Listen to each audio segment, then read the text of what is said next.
Как приятно утром увидеть полоску темного синего моря, оранжевые горы и послушать, как звучит ветер. Мы находимся в Карлабаге, Хорватия. Этот город был известен еще древним римлянам и назывался Вегия. Откуда же получилось название Карлабаг? Оказывается, город был до основания разрушен турками.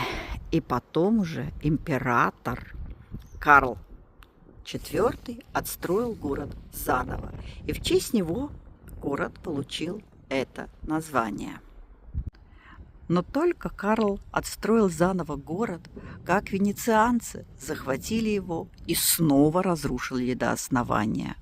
И поэтому много-много веков в этом городе жили только военные. Сейчас Карлабаг живет туризмом и рыболовством. Вот с одной стороны мы видим море, домики, в которых сдаются апартаменты. Ночь в среднем стоит 90 евро за двухкомнатную квартиру. Очень сильный ветер дует. И здесь мы видим горы Велибит, самые высокие горы Хорватии. Кстати, что мне особенно не понравилось, рядом с морем есть кладбище. Как-то не особенно приятно было. Желаю всем чудесного дня.